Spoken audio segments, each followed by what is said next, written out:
नमस्कार, मैं विपिन पांडे कैमरामैन विजय कुमार के साथ मऊगन न्यूज में आप सभी दर्शकों का स्वागत करता हूं। आज विश्व पर्यावरण दिवस पर बीजेपी नेता विपिन मिश्रा के द्वारा शहीद केदारनाथ महाविद्यालय में किया गया वृक्षारोपण। रीवा के जूनियर डॉक्टरों ने दिया इस्तीफा। श्याम शाह चिकित्सा महाविद्यालय के सामने दिया धरना। जूनियर डॉक्टरों ने कटोरा लेकर दिया धरना। अपनी मांगों को लेकर जूनियर डॉक्टरों ने किया प्रदर्शन। जैसा कि आपको पता है, आज विश्व पर्यावरण दिवस है। इस के अवसर पर हम लोगों ने मऊगंज महाविद्यालय में एक नीम का पेड़, एक पीपल का पेड़, एक अशोक का और एक जामुन का, ये चार पेड़ हम लोगों ने लगाया है। और हम लोग यही संदेश देना चाहते हैं कि प्रकृति का संतुलन बनाए रखने के लिए लोगों को अधिक से अधिक वृक्षारोपण करना चाहिए। आपको भी पता है कि इस पेंडेमिक में जो कोरोना का हुआ है, ऑक्सीजन की काफ़ी कमी हुई हमारे देश में।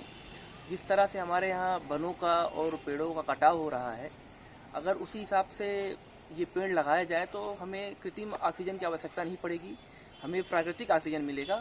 और इसी उपलक्ष्य में हम लोगों ने महाविद्यालय परिसर में इन पेड़ों को लगाया है और लोगों से हम अपील भी करते हैं कि अधिक से अधिक पेड़ लगाएं, क्योंकि आज विश्व पर्यावरण दिवस है।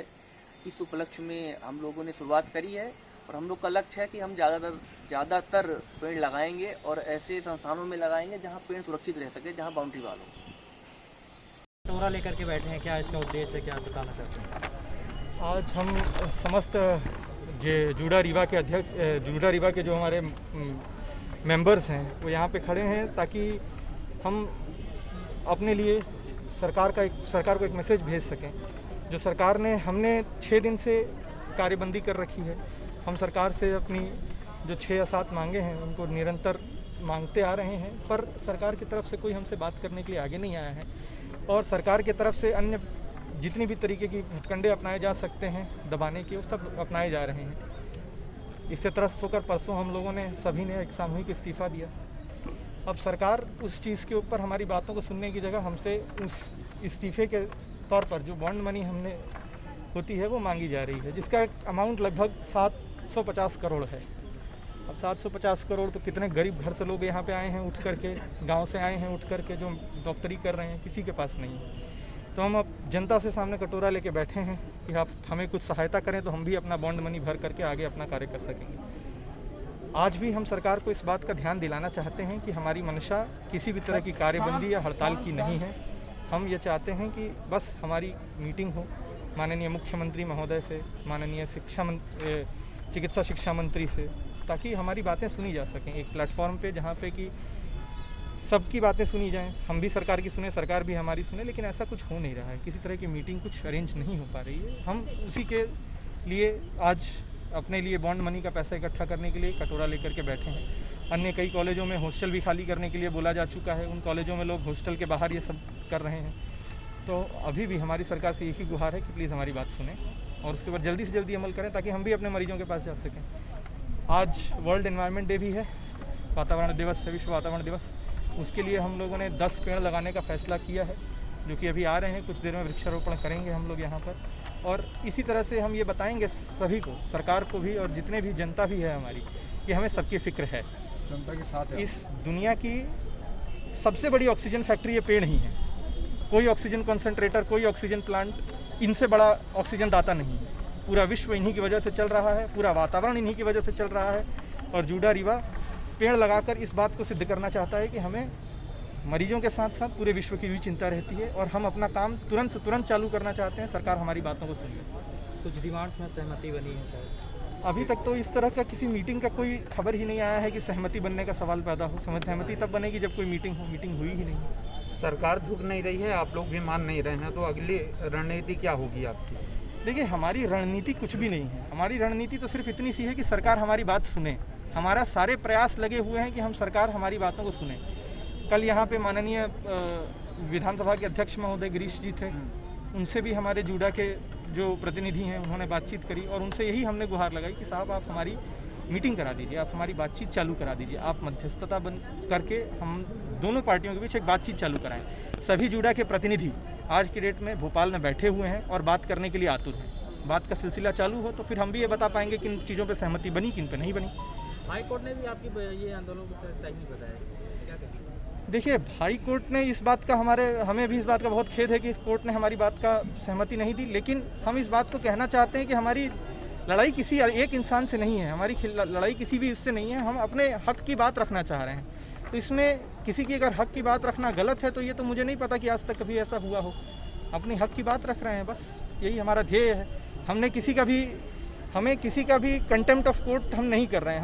हमें कोर्ट की बात के अगेंस्ट जाने का भी मन नहीं है, हमें सरकार के भी अगेंस्ट जाने का मन नहीं है, हमें कार्यबंदी करने का भी मन नहीं है। सरकार हम लोग हमारी बातें सुने, कोई मीटिंग के लिए तो आए।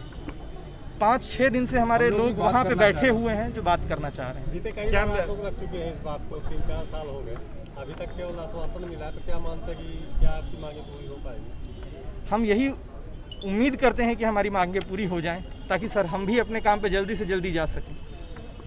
क्या मीटिंग से हड़ताल खत्म कर देंगे? मीटिंग अगर होती है, दोनों दल सहमति पे आते हैं, तो ज़रूर जिस समय सेंट्रल जेडीए इस बात का मैसेज हम तक पहुंचा देगा कि हमारी जो दोनों दल जो हैं सहमति पे आ चुके हैं, हम यहाँ से उठ करके अपने वार्डों में चले जाएंगे।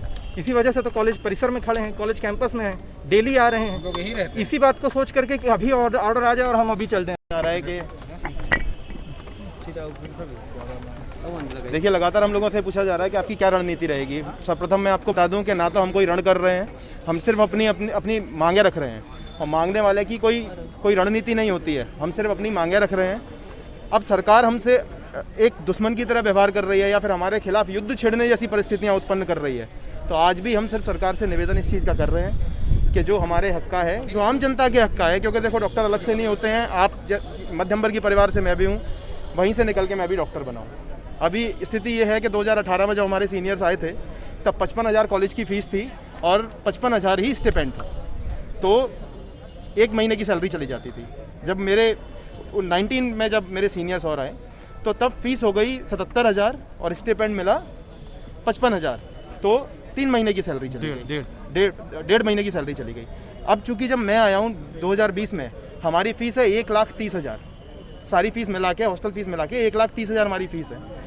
अब 1,30,000 फीस भरता हूँ, स्टिपेंड अभी भी 55,000 मिल रहा है, यानी कि मेरी 3 महीने की सैलरी तो इसी चीज़ में चली जा रही है। इसके अलावा हमारी जो बुक्स हैं कोई सरकार तो हमको मुहैया कराती नहीं है, बाहर से ही किताबें लेनी पड़ती हैं। अगर अच्छा इलाज करना है तो अच्छा पढ़ना भी पड़ेगा, ठीक है, जिससे इसी वजह से तो आप हम लोगों आम जनता हम पे भरोसा रखती है एक अच्छे बेहतर इलाज के लिए।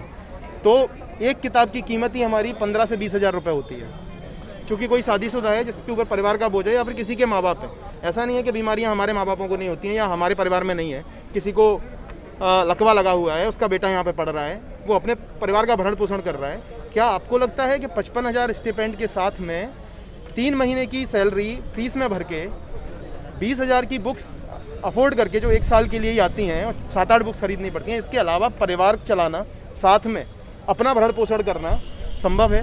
सरकार 1,30,000 रुपये हमारी साल की फ़ीस है। अभी भी डेट आने वाली, हम फीस भरने वाले हैं, हॉस्टल फीस मिला के। अब सरकार से सिर्फ इतना पूछना है, जो जैसा कि गवर्नमेंट ने बोला था कि हम इनको 70,000 रुपये दे रहे हैं। पहले तो इन्होंने जो बोला है वो डॉक्यूमेंटेड हमको दिखाएं कि 70,000 ही हमको कहाँ दे रहे हैं। दूसरी चीज़ ये बोल रहे हैं इन्होंने हमारी मांगें मान ली हैं। अगर इन्होंने हमारी मांगें मान ली हैं, कुछ चुनिंदा मांगें मान ली हैं, उनका डॉक्यूमेंटेशन कहाँ है? क्या मीडिया में आप लोगों के पास कोई डॉक्यूमेंटेशन आया है? कोई पत्र आपके पास में आया है साइन किया हुआ? नहीं आया है। तो इस तरीके का एक मीडिया में इस चीज़ को फैलाना या आम जनता में फैलाना कि देखिए सरकार ने तो बातें मान ली हैं। देखिए, आश्वासन, मौखिक आश्वासन तो बहुत दिए गए हैं, ठीक है, मौखिक आश्वासन से नहीं होता है। अब हमको लिखित में चाहिए। 3 बार मौखिक आश्वासन देने के बाद में हम लोग स्ट्राइक पे नहीं गए, क्योंकि संवेदनाएं हमको भी हैं। हम भी समझते हैं कि कोविड कितना ज़रूरी है और सरकार नहीं लड़ रही है, हम लड़ रहे हैं उससे। लेकिन अब अगर सरकार दूसरी चीज़ ये कहती है कि युद्ध जैसी आपातकालीन अवस्था में अगर सैनिक बीच में भत्ते की मांग करने लगे, ये इस तरीके का है, तो मैं उसका जवाब देना चाहूँगा। क्या आप अपने सैनिकों को देसी कट्टा लेके युद्ध में उतार सकते हैं? बिना कोई सुरक्षा प्रदान किए, बिना ब्लड प्रूफ जैकेट किए क्या अपने सैनिकों को युद्ध में भेज सकते हैं? हाँ, अगर आपने हमको गाजर मूली समझ रखा है कि हाँ गाजर मूली की तरह इनको कटने के लिए युद्ध में छोड़ दिया जाए, तो एक अलग बात है। तो हमको चारे की तरह इस्तेमाल करना बंद करें, क्योंकि हम जनता के साथ खड़े हैं, सरकार के साथ भी खड़े हैं। हमारा किसी से कोई युद्ध नहीं है, हम सिर्फ अपनी मांगें कर रहे हैं। तो इतना निवेदन है कि हमारी जो 6 सूत्री 7 सूत्री मांगे हैं, जो कि कतई असंवैधानिक नहीं है, अगर हर पॉइंट को पढ़ा जाए तो असंवैधानिक नहीं है, तो सरकार उन मांगों को पूरा करे, उन पर विवेचना करे, राउंड टेबल पर बैठक करे, मीटिंग्स अरेंज करे और लिखित में ऑर्डर दे। Thank you.